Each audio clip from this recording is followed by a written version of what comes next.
There are more than 1,000 people per day moving to the state of Florida, and a lot of them are coming right here to Fort Lauderdale.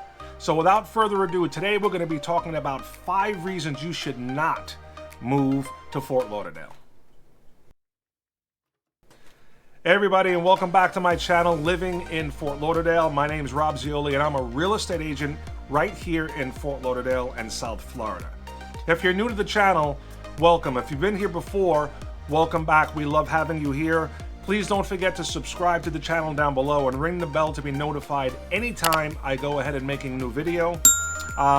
We have a passion for making videos about South Florida, the good, the bad, the ugly, but more than that, we love to help people with their real estate needs. So if you have any questions about anything about any of the cities here in Fort Lauderdale or real estate in general, my information is popping up down below. Would love to hear from you. You can reach out by commenting, send me a text message, an email, give me a call. Any way that you like. I answer all inquiries directly and look forward to hearing from you. So let's get right into the video. 5 reasons not to move to Fort Lauderdale. So one of the reasons you might not want to move to Fort Lauderdale is the weather. Okay, now we all know that Florida is called the Sunshine State because we have a lot of sun, and that is year-round.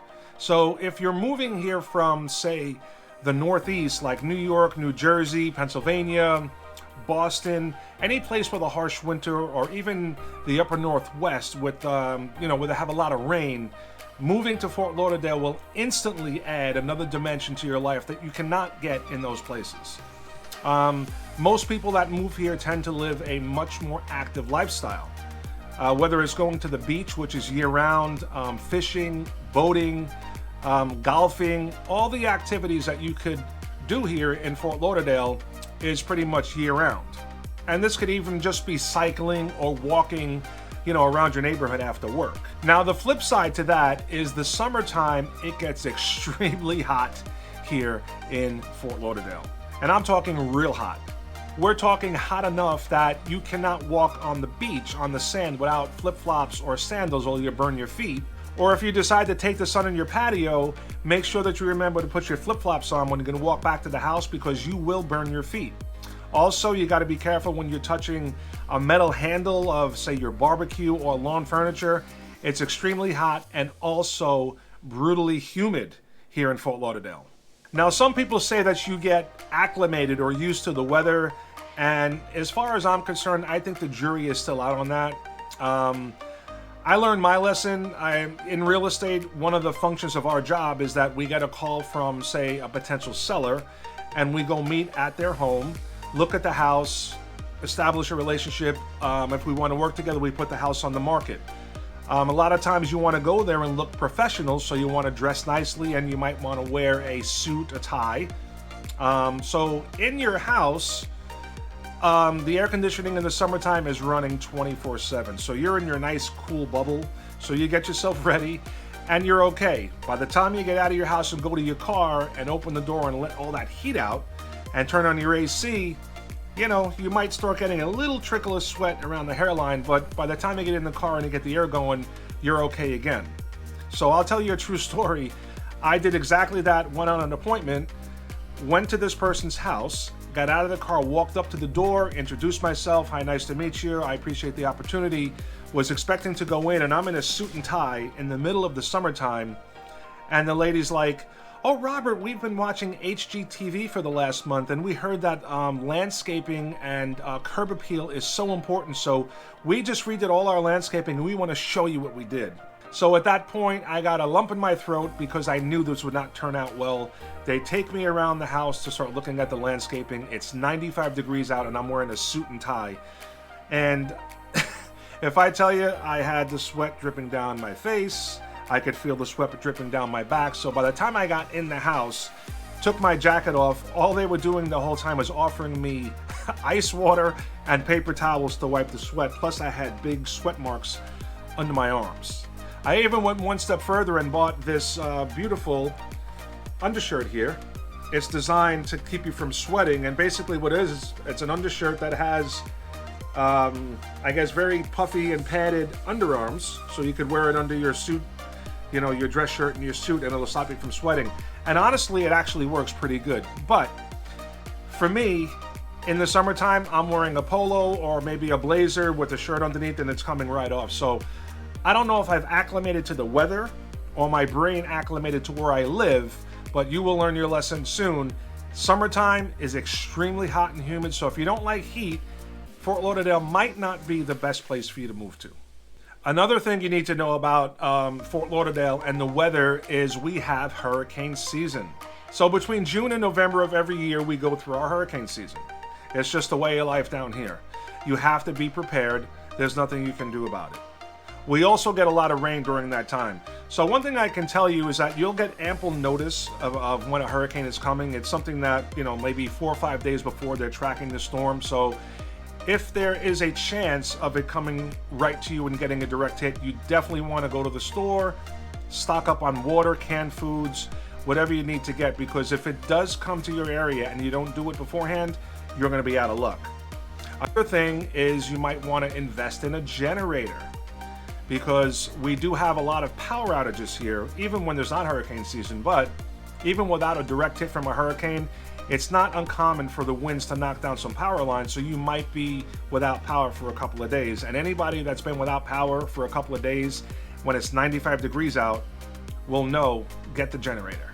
Now, another reason you might not want to move down here to Florida is we have a lot of retirees and tourists.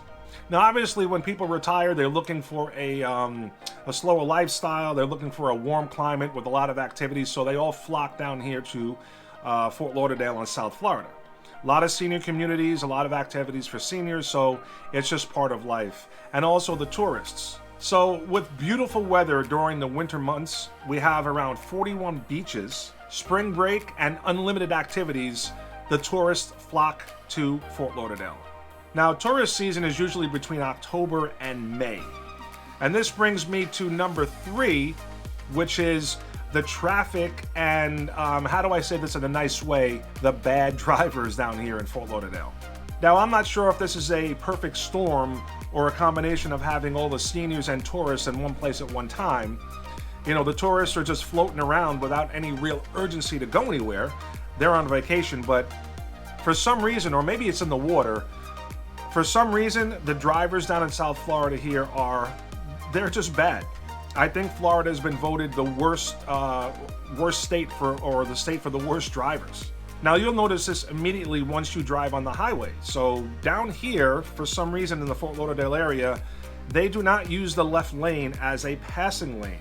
So it's not uncommon to see someone going 50 miles an hour in the left lane, oblivious to the traffic jam that they're causing behind them. So we have some pretty bad drivers. Now, I've lived in New York and I lived in California for 10 years. I was born and raised in New York. I lived in California. So both of those areas have horrendous traffic as well. But just add in horrible drivers to the mix, and it might be another reason you might not want to move down here to Florida, because that is just a way of life. The number 4 thing you need to know about moving to Fort Lauderdale is the critters and the wildlife that we have here. So one thing that we have down here are called palmetto bugs. And to me, it looks just like a big roach. It's about 1 to 2 inches long, and they fly. Not pleasant. We also have fire ants, iguanas, big toads. I think they're called cane toads, which you have to be very careful of because they are poisonous to pets, as well as rats. We have a lot of canals down here, and rats love canals. And I'll tell you a story. I had a year-long battle with rats in a home that I bought. I bought the home as a 2-story home, and the owner failed to disclose to me that there was a rodent problem in the house. So pretty soon after we moved in, we realized that we had a problem because you could hear them running around. I set out some traps, and lo and behold, I caught them. So I had some people come over to check out the house, and basically they told me that I need to inspect the entire exterior of my home and make sure there's no entry points. So any place where there's a penetration, like a pipe or a duct coming through the house, make sure it's sealed up, make sure there's no space behind any fascia board or under any eaves. So I went through the entire home, I made sure it was all buttoned up, and the problem did not go away. So my first year in the property was spent maybe 3 days a week. I would come home and put on my Tyvek suit, go into the attic and take all the rats that I caught, discard them, rebait the traps, and put them up there. And this kept going on until finally I said, Robert, all you're doing is feeding the rats and bringing them in, so I stopped doing that. Decided to have my drains from the roof scoped, my vent lines that came through the roof. Now I had them all covered already with a very heavy wire mesh, but I was wondering if they could be coming up through the sewer line, but I was curious as to, why I never saw them come out of this, the drain or the toilet. And lo and behold, this was a 2-story home. The first floor had a master with a very tall, like 20-foot cathedral ceiling. So there was no access to the attic space over there or the ceiling. And when the plumber who was scoping my drains put the scope down the pipe, he called me immediately. He says, I think I found your problem. He showed me the screen that you could look at from the camera. And instead of looking at the inside of the pipe, I was looking at insulation. So what happened was the vent pipe, the plumbing pipes, they're only, they come in like 8 to 10 foot lengths. So when they connect them, they have to glue them together. I think the previous owner had a clog, probably called somebody to snake out the drain. And when they pulled the snake out, they might have separated the glue joint, or they didn't glue it well when they built the house. So they were coming up in the sewer, through the vent line, into the attic. So once I opened up the wall, glued this thing back together and closed it up, I set out like 6 traps that night, caught 6 rats, and my problem was over. So it's not a matter if they're here or not. The rats are here. If you live anywhere near a canal, and if you go outside your home at night and sit on the porch, on your patio, you'll see them running on the fence. It's just a matter of keeping them out of the house, but you should be fine as long as you're make sure there's no holes and just keep an eye on it. And last but not least, as far as the animals and critters go, is the big kahuna, the alligator. So Florida just has alligators. We're built on a wetland, on canals, the Everglades. So anywhere there's water, there can be an alligator. So if you're going to come down and visit or buy a property here and there is a canal, I would not suggest you go swimming. If you're going to be fishing or walking a pet by the canal, you got to be very, very careful, because there's always a chance there could be an alligator lurking in the canal. And last but not least, number 5 reason not to move to Fort Lauderdale is maintaining your landscaping. Now, it might not sound like a big deal, but down here in Florida, in the summer months, when it's hot, when it rains a lot, the grass and the weeds grow like crazy.